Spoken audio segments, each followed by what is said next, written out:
भजन कोई साधारण नहीं है। भजन करने से हमें मिलता क्या है और भजन कब कर सकते हैं?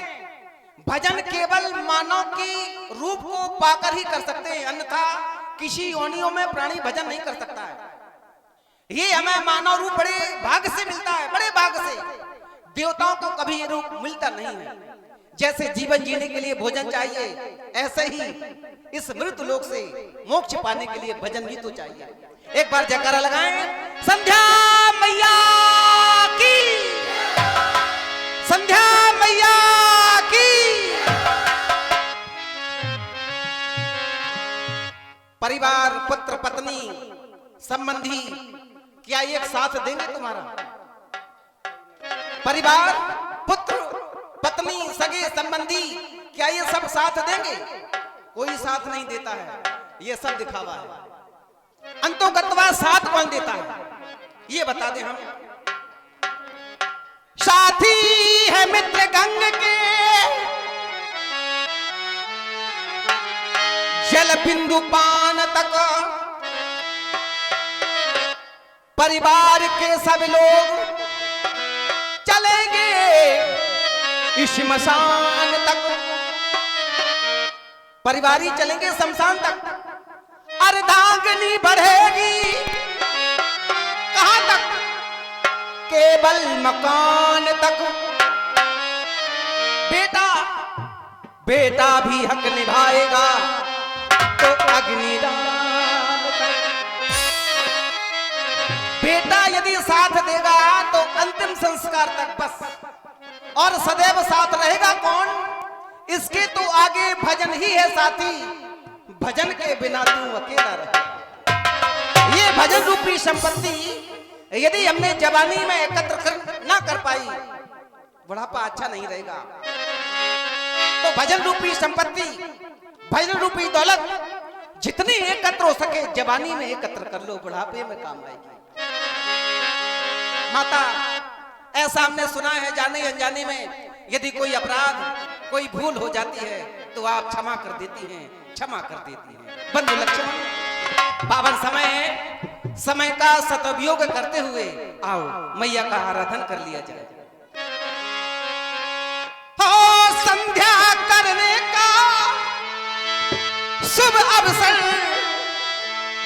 आज आया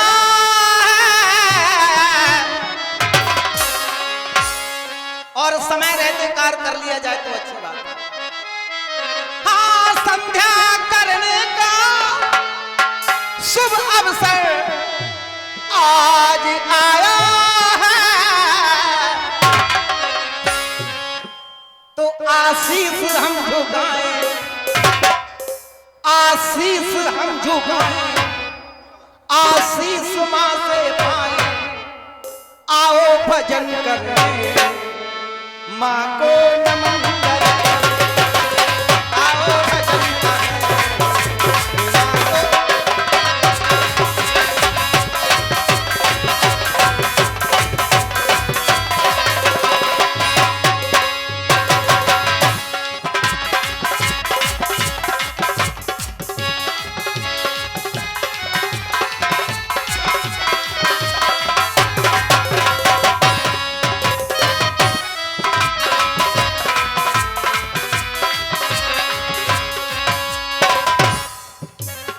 संध्या करने का शुभ अवसर आज आया है, आशीष हम झुकाएं, आशीष मां से पाएं। आओ भजन करें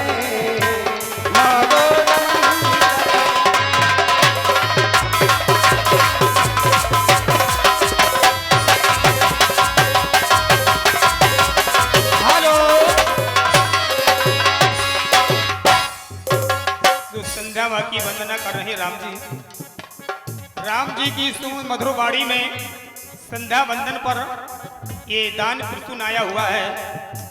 501 रुपए की राशि कुंवर राणा प्रताप सिंह परमार एवं राज राजा बिजना,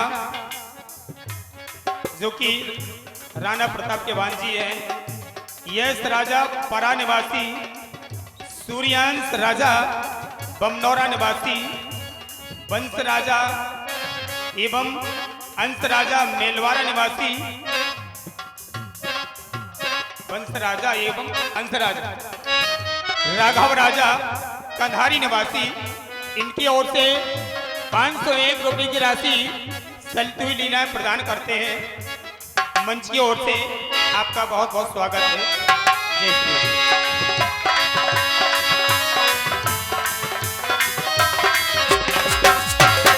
माता, हमने ऐसा जाना है आपके बारे में, परम सुख मिलता है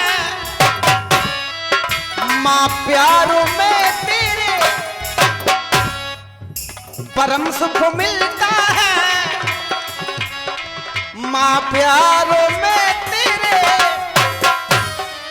इस जग का जन जन है अधिकार में तेरे, परम सुख मिलता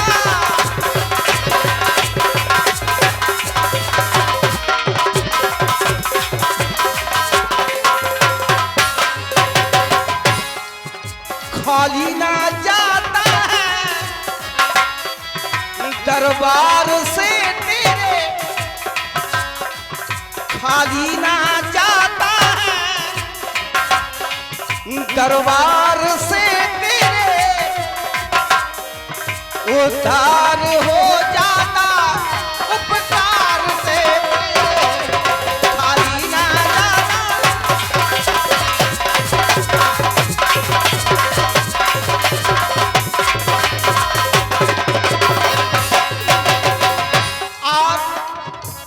एक समस्या भी हमारे सामने आ गई माता।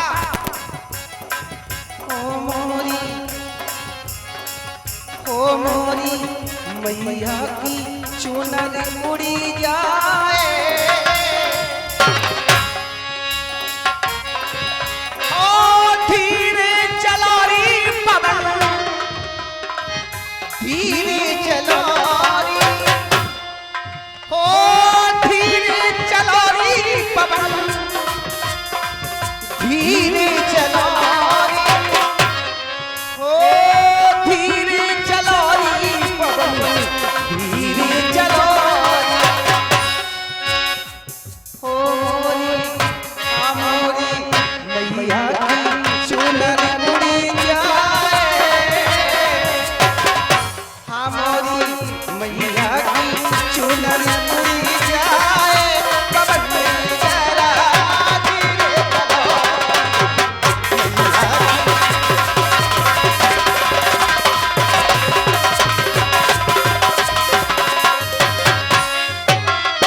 धीरे चलो,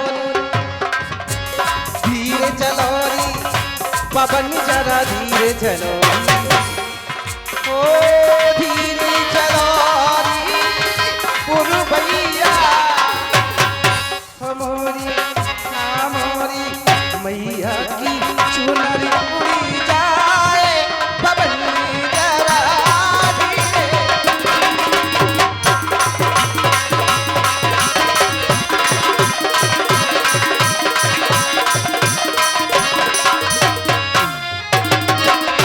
कैसे भवानी तोरी हो, कैसे भवानी तोरी करूं मैं आरती, कैसे भवानी तोरी करूं मैं आरती, करूं मैं आरती मैया, करूं मैं आरती, ओ मैया,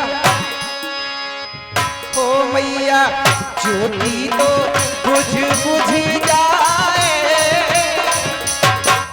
हाँ मैया ज्योति तो बुझ जाए, पवन में जरा धीरे।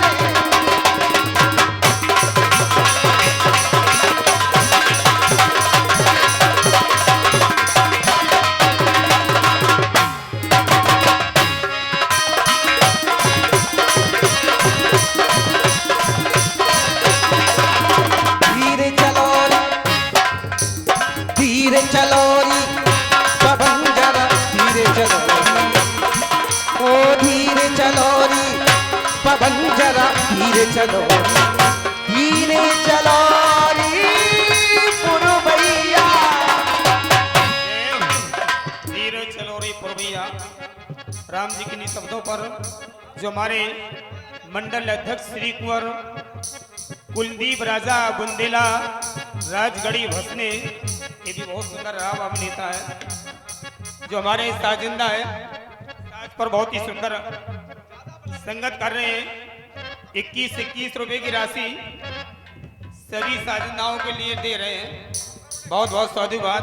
सोने हमारे राम जी का बहुत ही सराहनीय अभिनय है। निवेदन करें एक जर जोरदार ताली जो हमारे राम जी सरकारी प्रथम बार अपने गांव में आए हुए हैं, बहुत अच्छी कलाकारी और जो संध्या माँ का वंदन कर रहे हैं, बहुत बहुत साधुवाद। सुने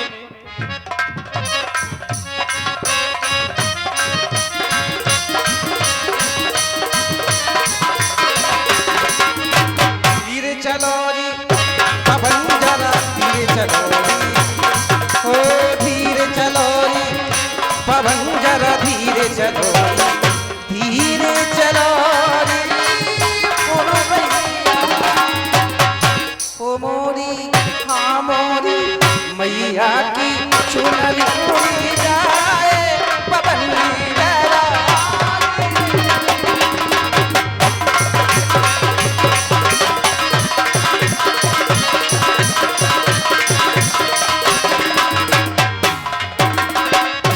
पवन जरा धीरे चलो। समस्त जन समूह एक बार पुनः उच्च घोष में जयकारा लगाए। संध्या मैया की, संध्या मैया की।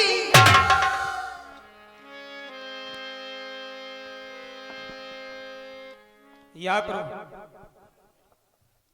मेघमयी आसमान से निंद्रा रूपी प्याला लिए हुए स्वयं अपने कर कमलों से इन संसार वासियों की तृप्ति हेतु देवी संध्या का इस धराधाम पर शनई शनई आगमन हो रहा है। अहो भाग, बड़े ही सौभाग्य का विषय, कारण कि आज हमारे गुरुदेव भगवान के द्वारा हमें आदेश प्राप्त हुआ। सौभाग्य किस बात का कि आज हमारे गुरुदेव ने हमें स्वयं आदेश दिया, और जब कोई आज्ञा श्री गुरुदेव भगवान के द्वारा अनुमोदित की जाती है तो सत्य के साक्षात्कार का हेतु बन जाती है। मैं देख रहा हूं प्राय संसार में एक अकथ प्रयास किया जा रहा है। सभी ये विचार कर रहे हैं ये जो हमारा समाज कुरीतियों में फंसता चला जा रहा है उससे छुटकारा कैसे प्राप्त हो सकता है। जो अत्याचार अनाचार आज हमारे समाज में व्याप्त होते चले जा रहे हैं, उन पापों से मुक्ति मिलने का उपाय क्या है। तो विचार करता हूं इस समाज में एक शोधन किया गया, एक नियम बनाया गया, लोग समाज को सुधारने के लिए एकत्रित हो गए और प्रयास कर रहे हैं हमारा समाज सुधर जाए। तो इनके द्वारा जो ये प्रयास किया जा रहा, क्या ऐसे प्रयास करने से समाज सुधर जाएगा? विचार कीजिए, ऐसे समाज नहीं सुधरेगा। कारण है कि हमारे द्वारा जो प्रयास किया जा रहा उसमें प्रयास क्या किया जा रहा कि ये जो दूसरा व्यक्ति है ये सुधर जाए। यद्यपि ये प्रयास को छोड़ करके ये प्रयास किया जाए कि हम स्वयं सुधर जाएं, तो वह दिन दूर नहीं जिस दिन ये समाज स्वतः ही सुधर जाएगा। यद्यपि आज हमारे गुरुदेव भगवान की आज्ञा भी प्राप्त हुई और वेदांत का सिद्धांत भी कहता है, मात पिता गुरु प्रभु के बानी विनय विचार करें शुभ जानी। हमारे माता पिता गुरुदेव भगवान यदि कोई आज्ञा देते हैं तो हमें कभी भी विचार नहीं करना चाहिए। ये तो रहा वेदांत के सिद्धांत का नियम, लेकिन लक्ष्मण का नियम ऐसा कहता है कि संसार में ऐसी भी जगह है जहां माता पिता की बात ना मानो, गुरुदेव भगवान की बात ना मानो तो कोई दोष नहीं लगता है। पूछा गया वह स्थान है कौन सा, तो बताया गया जिस समय हम अपने माता पिता की सेवा कर रहे हो, जिस समय हम अपने गुरुदेव भगवान की सेवा कर रहे हो और माता पिता कहें कि पुत्र सेवा का क्रम बंद करो और जाकर के अन्यत्र कार्य करो और हम माता पिता की सेवा का क्रम जारी रखें, उनकी बात को ना माने तो क्या हम पर दोष लगेगा? कदाचित नहीं लगेगा। ठीक उसी प्रकार एक और वेदांत का सिद्धांत है। लोग कहते हैं सदैव सत्य बोलो, यद्यपि कहा भी गया धर्म न दूसर सत्य समाना। इस संसार में सत्य बोलने के समान कोई दूसरा धर्म है ही नहीं। लेकिन लक्ष्मण कहता है जीवन में ऐसी परिस्थिति भी हो जाती है जिस समय हमें असत्य बोलना पड़ता है, और ऐसे समय में बोला गया असत्य कभी पाप नहीं देता है, असत्य बोलने पर कभी दोष नहीं लगता है। पूछा गया ऐसा कौन सा स्थान होता है जहां पर झूठ बोलो तो पाप नहीं लगेगा? बताया गया जिस झूठ से दूसरे का हित हो जाए, आपके झूठ से किसी का कल्याण हो जाए, तो ऐसे झूठ बोलने पर दोष नहीं लगता है। क्योंकि संसार में यदि धर्म है सत्य बोलना, तो संसार में परम धर्म है परहित करना। श्रुति कहे परम धर्म अपकारा, परहित सरिस धर्म नहीं भाई। और रही बात संध्या की, संध्या है क्या? और माता संध्या की वंदना करने से प्राणी को लाभ क्या प्राप्त होते हैं, और जो प्राणी माता संध्या की वंदना नहीं करते हैं उन्हें क्या हानि हो सकती है? सर्वप्रथम सभी को एक बात बता दें, संध्या कोई व्यक्ति विशेष नहीं है। हम अमुक व्यक्ति को नहीं ठहरा सकते कि ये व्यक्ति संध्या है। अरे संध्या तो एकमात्र साधन है, और कैसा साधन है जिससे साधक अपने साधकी निकटता को प्राप्त कर लेता है। अरे ये तो एकमात्र वह साधन है जो मोक्ष के दरवाजे तक पहुंचा देता है। साधन धाम मोक्ष कर द्वारा पाही न जय परलोक सवारा। इतना सुंदर साधन आपको और हमें प्राप्त हुआ है, और उस साधन का लाभ ना ले पाए तो मानो किस भांत की। आज सुंदर समय मिला है, और जो प्राणी माता संध्या की वंदना करता है तो उसके द्वारा भूल से जो पाप हो जाते हैं उन पापों से मुक्ति मिल जाती है। और जो प्राणी ऐसा नहीं करता है तो वह अपने अविष्ट पद से गिर जाता है। और एक विशेष बात, माता संध्या की वंदना करते समय प्राणी को करना क्या चाहिए? हाँ, अचानक एक बात ध्यान में आ गई, ये संध्या है क्या? लोग समस्त लोग बैठा हुआ ज्ञानी समुदाय प्राणी संध्या अवश्य करता है, लेकिन जानता नहीं होगा संध्या कहते कैसे हैं वास्तविकता में। संध्या एकमात्र पूजा को कहते हैं। जो प्राणी पूजा करता है, जो प्राणी भजन करता है, वही वास्तविकता में संध्या करता है। और संध्या माता की वंदना करते समय अपने इष्ट का ध्यान करो। आपने अपने इष्ट का ध्यान किया, लेकिन नाथ मेरे तो सर्वस्व आप हैं, क्योंकि 12 ते निज हित पति जानी और लक्ष्मण राम चरण रति मानी। मैंने तो आपके ही चरणों से प्रेम किया है, मेरे सर्वस्व आप हैं। इसलिए आज ये लक्ष्मण आपके ही श्री चरण कमलों की बारंबार वंदना करता है। हे परमात्मा, हे विधाता, मेरे द्वारा भूल से जो त्रुटियां हो गई हो उनको क्षमा करें, अपना आशीष प्रदान करें।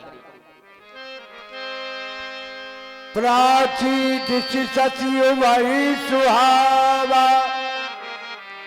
सिय मुख सरस देख सुख पावा। बहुर विचार कीन मन माही, सिय बदन समहिम करना। जब हमारा ध्यान चंद्रमा की ओर गया तो मेरे मन में एक भाव आया। मेरे मन का विचार है सी बदन, सीता के बदन, बदन का अर्थ है मुख, बदन का अर्थ शरीर नहीं। सी बदन सम हिमकर नहीं, सीता के मुख के समान चंद्रमा का मुख नहीं हो सकता। अरे चंदा, क्या तुझे अभी भी अपनी सुंदरता पर घमंड है? क्या तुझे अभी भी अपनी सुंदरता पर अभिमान है? यदि तुझे अभी भी अपनी सुंदरता पर घमंड है या अभिमान है तो ये अभिमान अब त्याग दो, ये अभिमान बिल्कुल छोड़ दो। क्योंकि तुझसे भी सुंदर चांद मैंने धराधाम पर देखा है, और बड़ी गौर से देखा, और दिखाने का प्रयास भी किया गया। तात जनक तनया यह सोई, धनुष जग यही कारण हुई। मैंने सीता को बड़ी गौर से देखा है, यदि कोई सीता को भी चंद्रमुखी कहता है तो ये उपमा का अनादर हो रहा है, उपमा का अनादर हो रहा है। अब ये चंदा सीता की समता नहीं कर सकता। हेलो, संध्या माँ का वंदन हो रहा है। राम जी के द्वारा बतलाया जा रहा है प्रत्येक प्राणी के लिए संध्या मन का वंदन करना अति आवश्यक होता है। इन्हीं शब्दों पर 201 रुपए की राशि श्री कुंवर राणा प्रताप सिंह परमार, उनके सुपुत्र नव प्रताप सिंह एवं राज राजा विजना भांडेज राजा, उनकी ओर से 201 रुपए का दान आया हुआ है। बहुत बहुत साधुवाद। और यदि कोई सीता को रमेश रेगवार जी पुलिया वाले, बिल्कुल सटीक पुलिया के पास इनका निवास स्थान है। 101 रुपए की राशि चलती हुई लीला में। बेटा राम, हमने तुम्हारे लिए शूरवंश की सुंदर कथाएं सुनाई।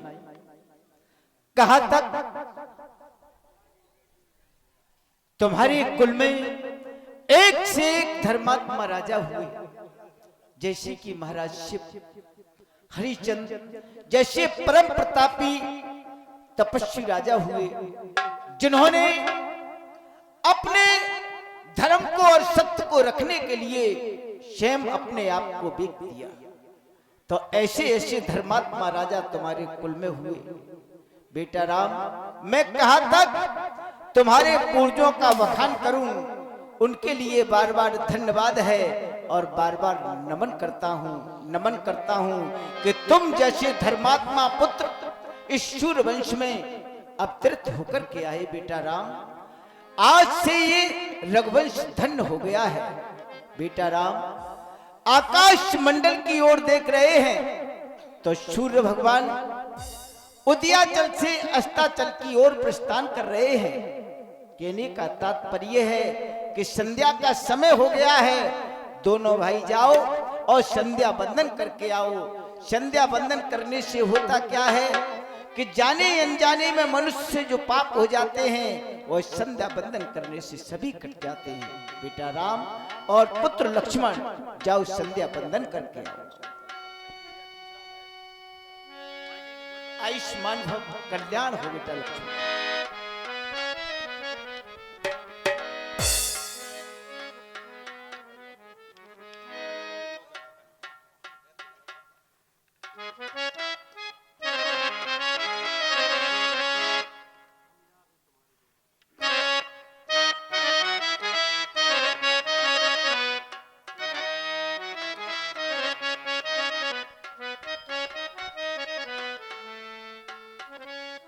गुरु भगवान का आदेश मिला, संध्या का समय हो गया है। दोनों भाई मिलकर मां संध्या के श्री चरणों में श्रद्धा सुमन समर्पित करो। यदि ध्यान संध्या की ओर किया जाए कि संध्या क्या है, संध्या किसे कहते हैं, तो इसके बारे में कहना अनुचित है, बिल्कुल अनुचित है। क्योंकि विद्वानों के द्वारा इतने लेख, इतने सिद्धांत दे दिए गए, संसार का प्राणी भ्रमित हो गया है कि आखिर संध्या क्या है। तो संध्या मात्र समय है, और समय कौन सा? जब दो बेलाएं आपस में मिल रही हो। दिन का गमन और रात्रि के आगमन की बेला को एक नाम दे दिया गया, क्या? संध्या। उस समय हमें अपने आराध्य की आराधना करना है। सीधी बात, हमें भजन पर ध्यान देना है। अब भजन की बात आती है तो कोई कहीं कोई कहीं, देखो यही स्थिति बनी है। भजन की तो बड़ी विडंबना है, भजन की बड़ी विडंबना है। लोग समझते नहीं भजन क्या है, भजन के समय को भी नहीं समझते कि हमें करना क्या है। विडंबना यही है।